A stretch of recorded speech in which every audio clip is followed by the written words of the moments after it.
वो जब स्कूल की तरफ रवाना हुआ तो उसने रास्ते में एक कसाई देखा जिसके सर पर एक बहुत बड़ा टोकरा था। उस टोकरे में दो ताज़ा ज़िबह किए हुए बकरे थे। खालें उतरी हुई थीं और उनके नंगे गोश्त में से धुआं उठ रहा था। जगह जगह पर यह गोश्त, जिसको देखकर मसूद के ठंडे गालों पर गर्मी की लहरें सी दौड़ जाती थीं, फड़क रहा था जैसे कभी कभी उसकी आंख फड़का करती थी। उस वक्त 9:15 बजे होंगे, मगर झुके हुए खाकस्तरी बादलों के बायस ऐसा मालूम होता था कि बहुत सवेरा है। सर्दी में शिद्दत नहीं थी, लेकिन राह चलते आदमियों के मुंह से गर्म गर्म समावार की टोंटियों की तरह गाढ़ा सफ़ेद धुआं निकल रहा था। हर शय बोझल दिखाई देती थी, जैसे बादलों के वजन के नीचे दबी हुई है। मौसम कुछ ऐसी ही कैफियत कामिल था जो रबड़ के जूते पहनकर चलने से पैदा होती है। उसके बावजूद के बाजार में लोगों की आमदोरफ्त जारी थी और दुकानों में जिंदगी के आसार पैदा हो चुके थे। आवाज़ें मध्यम थीं, जैसे सरगोशियां हो रही हैं। चुपके चुपके धीरे धीरे बातें हो रही हैं। हौले हौले लोग कदम उठा रहे हैं कि ज़्यादा ऊंची आवाज़ पैदा ना हो। मसूद बगल में बस्ता दबाए स्कूल जा रहा था। आज उसकी चाल भी सुस्त थी। जब उसने बेखाल के ताज़ा ज़िबा किए हुए बकरों के गोश्त से सफ़ेद सफ़ेद धुआं उठता देखा तो उसे राहत महसूस हुई। उस धुएं ने उसके ठंडे ठंडे गालों पर गर्म गर्म लकीरों का एक जाल सा बुन दिया था।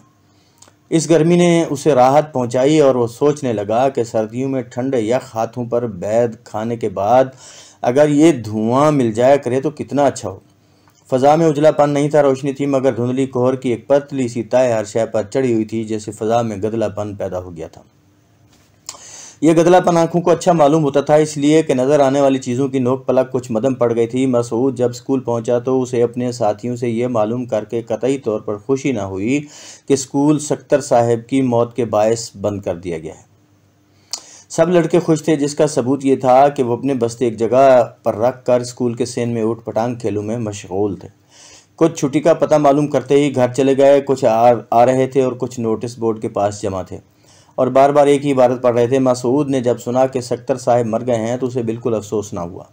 उसका दिल जज्बात से बिल्कुल खाली था। अलबत्ता उसने ये ज़रूर सोचा कि पिछले बरस जब उसके दादा जान का इंतकाल इन्हीं दिनों में हुआ तो उनका जनाजा ले जाने में बड़ी दिक्कत हुई थी, इसलिए कि बारिश शुरू हो गई थी। वो भी जनाजे के साथ गया था और कब्रिस्तान में चिकनी कीचड़ के बायस ऐसा फिसला था कि खुदी हुई कब्र में गिरते गिरते बचा था। ये सब बातें उसको अच्छी तरह याद थीं। सर्दी की शिद्दत, उसके कीचड़ से लथपथ कपड़े, सुर्ख माइल नीले हाथ जिनको दबाने से सफ़ेद सफ़ेद धब्बे पड़ जाते थे, नाक जो कि बर्फ़ की डली मालूम होती थी, और फिर आकर हाथ पाँव धोने और कपड़े बदलने का मरहला। ये सब कुछ उसको अच्छी तरह याद था। चुनाचे जब उसने सक्तर साहब की मौत की खबर सुनी तो उसे ये बीती हुई बातें याद आ गईं और उसने सोचा जब सक्तर साहब का जनाजा उठेगा तो बारिश शुरू हो जाएगी और कब्रिस्तान में इतनी कीचड़ हो जाएगी कि कई लोग फिसलेंगे और उनको ऐसी चोटें आएंगी कि बिलबिला उठेंगे। मसूद ने यह खबर सुनकर सीधा अपनी क्लास का रुख किया। कमरे में पहुंचकर उसने अपने डेस्क का ताला खोला। 2-3 किताबें जो कि उसे दूसरे रोज़ फिर लाना थीं उसमें रखी और बाकी बस्ता उठाकर घर की जानिब चल पड़ा। रास्ते में उसने फिर वही 2 ताज़ा ज़िबह किए हुए बकरे देखे। उनमें से एक को अब कसाई ने लटका दिया था, दूसरा तख्ते पर पड़ा था। जब मसूद दुकान पर से गुजरा तो उसके दिल में ख्वाहिश पैदा हुई कि वो गोश्त को, जिसमें से धुआं उठ रहा था, छू कर देखे। चुनाचे आगे बढ़कर उसने एक उंगली से बकरे के उस हिस्से को छू कर देखा जो अभी तक फड़क रहा था। गोश्त गर्म था। मसूद की ठंडी उंगली को ही हरारत भली मालूम हुई। कसाई दुकान के अंदर छुरियां तेज करने में मसरूफ़ था। चुनाचे मसूद ने एक बार फिर गोश्त को छू कर देखा और वहाँ से चल पड़ा। घर पहुंचकर उसने जब अपनी मां को सक्तर साहब की मौत की खबर सुनाई तो उसे मालूम हुआ कि उसके अब्बाजी उन्हीं के जनाजे के साथ गए हैं। अब घर में सिर्फ 2 आदमी थे, मां और बड़ी बहन। मां बावर्ची खाना में बैठी सालन पका रही थी और बड़ी बहन कलसूम पास ही एक कांगड़ी लिए दरबारी की सरगम याद कर रही थी। चूँकि गली के दूसरे लड़के गवर्नमेंट स्कूल में पढ़ते थे जिस पर इस्लामिया स्कूल के सक्तर की मौत का कुछ असर नहीं पड़ा था, इसलिए मसूद ने खुद को बिल्कुल बेकार महसूस किया। स्कूल का कोई काम भी नहीं था। छठी जमात में जो कुछ पढ़ाया जाता है वो घर में अपने अब्बा जी से पढ़ चुका था। खेलने के लिए भी उसके पास कोई चीज़ न थी। एक मैला कुचैला ताश ताक में पड़ा था, मगर उससे मसूद को कोई दिलचस्पी नहीं थी। लूडो और इसी किस्म के दूसरे खेल जो उसकी बड़ी बहन अपनी सहेलियों के साथ हर रोज़ खेलती थी उसकी समझ से बालादार थे। समझ से बालातर यूँ थे कि मसूद ने कभी उनको समझने की कोशिश ही नहीं की थी। उसको फितरतन ऐसे खेलों से कोई लगाव नहीं था। बस्ता अपनी जगह पर रखने और कोट उतारने के बाद वो बावर्ची खाने में अपनी माँ के पास बैठ गया और दरबारी की सरगम सुनता रहा जिसमें कई दफ़ा सारे गमा आता था। उसकी माँ पालक काट रही थी। पालक काटने के बाद उसने सब्ज सब्ज पत्तों का गीला गीला ढेर उठाकर हंडिया में डाल दिया। थोड़ी देर के बाद जब पालक को आंच लगी तो उसमें से सफ़ेद सफ़ेद धुआं उठने लगा। उस धुएं को देखकर मसूद को बकरे का गोश्त याद आ गया। चुनाचे उसने अपनी माँ से कहा, अम्मी जान, आज मैंने कसाई की दुकान पर 2 बकरे देखे। खाल उतरी हुई थी और उनमें से धुआं निकल रहा था, बिल्कुल ऐसे ही जैसा कि सुबह सवेरे मेरे मुंह से निकला करता है। अच्छा, ये कहकर उसकी माँ चूल्हे में लकड़ियों के कोयले झाड़ने लगी। हाँ, और मैंने गोश्त को अपनी उंगली से छूकर देखा तो वो गर्म था। अच्छा, ये कहकर उसकी माँ ने वो बर्तन उठाया जिसमें उसने पालक का साग धोया था और बावर्ची खाना से बाहर चली गई। और ये गोश्त कई जगह पर फड़कता भी था। अच्छा, मसूद की बड़ी बहन ने दरबारी सरगम याद करना छोड़ दी और उसकी तरफ मुतवज्जो हुई। कैसे फड़कता था? यूं यूं। मसूद ने उंगलियों से फड़कन पैदा करके अपनी बहन को दिखाई। तो फिर क्या हुआ? ये सवाल कलसूम ने अपने सरगम भरे दिमाग से कुछ इस तौर पर निकाला कि मसऊद एक लहजे के लिए बिल्कुल खाली ज़हन हो गया। फिर क्या होना था? मैंने तो ऐसे ही आपसे बात की थी कि कसाई की दुकान पर गोश्त फड़क रहा था। मैंने उंगली से छू कर भी देखा था, गर्म था, गर्म था। अच्छा मसूद, ये बताओ तुम मेरा एक काम करोगे? बताइए। आओ मेरे साथ आओ। नहीं, आप पहले बताइए काम क्या है। तुम आओ तो सही मेरे साथ। जी नहीं, आप पहले काम बताइए। देखो, मेरी कमर में बड़ा दर्द हो रहा है, मैं पलंग पर लेटती हूँ, तुम ज़रा पाँव से दबा देना। अच्छे भाई जो हुए, अल्लाह की कसम बड़ा दर्द हो रहा है। ये कहकर मसूद की बहन ने अपनी कमर पर मुक्कियाँ मारना शुरू कर दी। ये आपकी कमर को क्या हो जाता है जब देखो दर्द हो रहा है, और फिर आप दबवाती भी मुझी से हैं, क्यों नहीं अपनी सहेलियों से कहती? मसूद उठ खड़ा हुआ। चलिए, लेकिन ये आपसे कह देता हूँ कि 10 मिनट से ज़्यादा मैं बिल्कुल नहीं दबाऊँगा। शाबाश शाबाश। उसकी बहन उठ खड़ी हुई और सरगर्मों की कापी सामने ताक में रखकर उस कमरे की तरफ रवाना हुई जहां वो और मसूद दोनों सोते थे।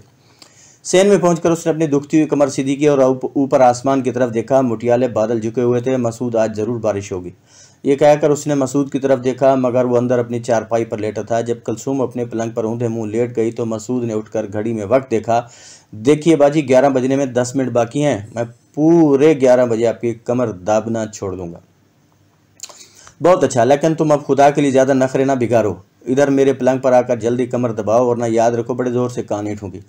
कलसूम ने मसूद को डांट पिलाई। मसूद ने अपनी बड़ी बहन के हुक्म की तामील की और दीवार का सहारा लेकर पाँव से उसकी कमर दबाना शुरू कर दी। मसूद के वजन के नीचे कलसूम की चौड़ी चकली कमर में खफीफ सा झुकाव पैदा हो गया जब उसने पैरों से दबाना शुरू किया, ठीक उसी तरह जिस तरह मजदूर मट्टी गूंजते हैं। तो कलसूम ने मज़ा लेने की खातिर हौले हौले हाय हाय करना शुरू किया। कलसूम के कोलों पर गोश्त ज़्यादा था। जब मसूद का पाँव उस शीशे पर पड़ा तो उसे ऐसा महसूस हुआ कि वो उस बकरे के गोश्त को दबाया जा रहा है जो उसने कसाई की दुकान में अपनी उंगली से छू कर देखा था। उस एहसास ने चंद लम्हात के लिए उसके दिलो दिमाग में ऐसे ख्यालात पैदा किए जिनका कोई सर था न पैर। वो उनका मतलब न समझ सका, और समझता भी कैसे जब कोई ख्याल मुकम्मल नहीं था। एक दो बार मसूद ने यह भी महसूस किया कि उसके पैरों के नीचे गोश्त के लुत्फ़ में हरकत पैदा हुई है, उसी किस्म की हरकत जो उसने बकरे के गर्म गर्म गोश्त में देखी थी। उसने बड़ी बदली से कमर दबाना शुरू की थी, मगर अब उसे इस काम में लज्जत महसूस होने लगी। उसके वजन के नीचे कलसूम हौले हौले कराह रही थी। ये भींची भींची आवाज़ जो कि मसूद के पैरों की हरकत का साथ दे रही थी, उस गुमनाम सी लज्जत में इजाफा कर रही थी। टाइम पीस में 11 बज गया, मगर मसूद अपनी बहन कलसूम की कमर दबाता रहा। जब कमर अच्छी तरह दबाई जा चुकी तो कलसूम सीधी लेट गई और कहने लगी, शाबाश मसूद शाबाश, लो अब लगे हाथों टांगें भी दबा दो। बिल्कुल उसी तरह, शाबाश मेरे भाई। मसूद ने दीवार का सहारा लेकर कलसूम के रानों पर जब अपना पूरा वजन डाला तो उसके पाँव के नीचे मछलियाँ सी तड़प गईं। बेख्तियार वो हंस पड़ी और दोहरी हो गई। मसूद गिरते गिरते बचा, लेकिन उसके तलमुओं में मछलियों की वो तड़प मुंजमद सी हो गई। उसके दिल में ख्वाहिश पैदा हुई कि वो फिर इसी तरह दीवार का सहारा लेकर अपनी बहन के राने दबाए। चुनाचे उसने कहा, ये आपने हंसना क्यों शुरू कर दिया? सीधी लेट जाइए, मैं आपकी टांगें दबा दूं। कलसूम सीधी लेट गई। रानों की मछलियाँ इधर उधर होने के बायस जो गुदगुदी पैदा हुई थी उसका असर अभी तक उसके जिस्म में बाकी था। ना भाई, मेरे गुदगुदी होती है, तुम ऊट पटांग तरीके से दबाते हो। मसूद ने ख्याल किया कि शायद उसने गलत तरीका इस्तेमाल किया है। नहीं, अब की दफ़ा मैं पूरा बोझ आप पर नहीं डालूंगा। आप इत्मीनान रखिए, अब ऐसी अच्छी तरह दबाऊंगा कि आपको कोई तकलीफ ना होगी। दीवार का सहारा लेकर मसूद ने अपने जिस्म को तोला और इस अंदाज से आहिस्ता आहिस्ता कलसूम की रानों पर अपने पैर जमाए कि उसका आधा बोझ कहीं गायब हो गया। हौले हौले बड़ी होशियारी से उसने अपने पैर चलाने शुरू किए। कलसूम की रानों में अकड़ी हुई मछलियाँ उसके पैरों के नीचे दब दब कर इधर उधर फिसलने लगीं। मसूद ने एक बार स्कूल में तने हुए रस्से पर एक बाजीगर को चलते देखा था। उसने सोचा कि बाजीगर के पैरों के नीचे तना हुआ रस्सा इसी तरह फिसलता होगा।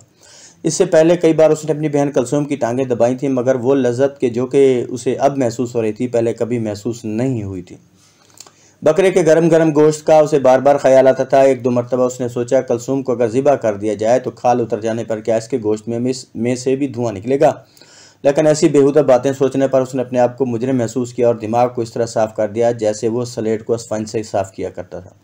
बस बस, कलसूम थक गई, बस बस। मसूद को एकदम शरारत सूझी। वो पलंग पर से नीचे उतरने लगा तो उसने कलसूम की दोनों बगलों में गुदगुदी करना शुरू कर दी। हंसी के मारे वो लोटपोट हो गई। उसमें इतनी सकत नहीं थी कि वो मसूद के हाथों को परे झटकते, लेकिन जब उसने इरादा करके उसके लात जमानी चाही तो मसूद उछल कर जद से बाहर हो गया और सलीपर पहनकर कमरे से निकल गया। जब वो सहन में दाखिल हुआ तो उसने देखा कि हल्की हल्की बूंदाबांदी हो रही है। बादल और भी झुकाए थे। पानी के नन्हे नन्हे कतरे आवाज़ पैदा किए बगैर सहन की ईंटों में आहिस्ता आहिस्ता जज्ब हो रहे थे। मसूद का जिस्म एक दिलनवाज हरारत महसूस कर रहा था। जब हवा का ठंडा ठंडा झोंका उसके गालों के साथ मस हुआ और दो तीन नन्ही नन्ही बूंदें उसकी नाक पर पड़ी तो एक झुरझुरी सी उसके बदन में लहरा उठी। सामने कोठे की दीवार पर एक कबूतर और कबूतरी पास पास पर फैलाए बैठे थे। ऐसा मालूम होता था कि दोनों दम पख्त की हुई हंडिया की तरह गर्म है। गुले दाऊदी और नाजबो के हरे हरे पत्ते ऊपर लाल लाल गमलों में नहा रहे थे। फजा में नींदें घुली हुई थीं, ऐसी नींदें जिनमें बेदारी ज़्यादा होती है और इंसान के इर्द गिर्द नर्म नर्म ख्वाब यूं लिपट जाते हैं जैसे ऊनी कपड़े। मसूद ऐसी बातें सोचने लगा जिनका मतलब उसकी समझ में नहीं आता था। वो इन बातों को छू कर देख सकता था मगर उनका मतलब उसकी गिरफ्त से बाहर था। फिर भी एक गुमनाम सा मज़ा इस सोच विचार में उसे आ रहा था। बारिश में कुछ देर खड़े रहने के बायस जब मसूद के हाथ बिल्कुल यख हो गए और दबाने से उन पर सफ़ेद धब्बे पड़ने लगे तो उसने मुठ्ठियाँ कस ली और उनको मुंह की भाप से गर्म करना शुरू किया। हाथों को इस अमल से कुछ गर्मी तो पहुंची मगर वो नम आलूद हो गए। चुनाचे आग तापने के लिए वो बावर्ची खाना में चला गया। खाना तैयार था। अभी उसने पहला लुकमा ही उठाया था कि उसका बाप कब्रिस्तान से वापस आ गया। बाप बेटे में कोई बात ना हुई। मसूद की माँ उठकर फ़ौरन दूसरे कमरे में चली गई और वहाँ देर तक अपने खामन के साथ बातें करती रही। खाने से फारिग होकर मसूद बैठक में चला गया और खिड़की खोल कर फर्श पर लेट गया। बारिश की वजह से सर्दी की शिद्दत बढ़ गई थी क्योंकि अब हवा भी चल रही थी मगर ये सर्दी नाखुशगवार मालूम नहीं होती थी। तालाब के पानी की तरह ये ऊपर ठंडी और अंदर गर्म थी। मसूद जब फर्श पर लेटा तो उसके दिल में ख्वाहिश पैदा हुई कि वो सर्दी के अंदर धुंस जाए जहाँ उसके जिस्म को राहत अंगेज गर्मी पहुँचे। देर तक वो ऐसी शीर गर्म बातों के मुतालिक सोचता रहा जिसके बायस उसके पुट्ठू में हल्की हल्की सी दुखन पैदा हो गई। एक दो बार उसने अंगड़ाई ली तो उसे मज़ा आया। उसके जिस्म के किसी हिस्से में ये उसको मालूम नहीं था कि कहाँ कोई चीज़ अटक सी गई थी। ये चीज़ क्या थी उसके मुतालिक भी मसूद को इल्म नहीं था। अलबत्ता इस अटकाव ने उसके सारे जिस्म में इस्तराब, एक दबे हुए इस्तराब की कैफियत पैदा कर दी थी। उसका सारा जिस्म खींचकर लंबा हो जाने का इरादा बन गया था। देर तक गुदगुदे कालीन पर करवटें बदलने के बाद वो उठा और बावर्ची खाने से होता हुआ सहन में आ निकला। ना कोई बावर्ची खाना में था और ना सहन में। इधर उधर जितने कमरे थे सबके सब बंद थे। बारिश अब रुक गई थी। मसूद ने हाकी और गेंद निकाली और सहन में खेलना शुरू कर दिया। एक बार जब उसने जोर से हिट लगाई तो गेंद सहन के दाएं हाथ वाले कमरे के दरवाजे पर लगी। अंदर से मसूद के बाप की आवाज़ आई, कौन? जी मैं हूँ मसूद। अंदर से आवाज़ आई, क्या कर रहे हो? जी खेल रहा हूँ। खेलो। फिर थोड़े से तवक्कुफ के बाद उसके बाप ने कहा, तुम्हारी माँ मेरा सर दबा रही है, ज़्यादा शोर न मचाना। यह सुनकर मसूद ने गेंद वहीं पड़ी रहने दी और हाकी हाथ में लिए सामने वाले कमरे का रुख किया। उसका एक दरवाज़ा बंद था और दूसरा नीम वा। मसूद को एक शरारत सूझी। दबे पाँव वो नीम वा दरवाजे की तरफ बढ़ा और धमाके के साथ दोनों पट खोल दिए। दो चीखें बुलंद हुईं और कलसूम और उसकी सहेली बमला ने, जो कि पास पास लेटी थीं, खौफजदा होकर झट से लिहा फोड़ लिया। बमला के ब्लाउज के बटन खुले हुए थे और कलसूम उसके अरियां सीने को घूर रही थी। मसूद कुछ समझ न सका। उसके दिमाग में धुआं सा छा गया। वहां से उल्टे कदम लौटकर जब वो बैठक की तरफ रवाना हुआ तो उसे मान अपने अंदर एक अथाह ताकत का एहसास हुआ जिसने कुछ देर के लिए उसकी सोचने समझने की कुव्वत बिल्कुल कमज़ोर कर दी। बैठक में खिड़की के पास बैठकर जब मसूद ने हाकी को दोनों हाथों से पकड़कर घुटने पर रखा तो ये सोचा कि हल्का सा दबाव डालने पर हाकी में खम पैदा हो जाएगा और ज़्यादा जोर लगाने पर हैंडल चट्टाक से टूट जाएगा। उसने घुटने पर हाकी के हैंडल में खम तो पैदा कर लिया मगर ज़्यादा से ज़्यादा जोर लगाने पर भी वो टूट ना सका। देर तक वो हाकी के साथ कुश्ती लड़ता रहा। जब वो थक कर हार गया तो झुंझला कर उसने हाकी परे फेंक दिया।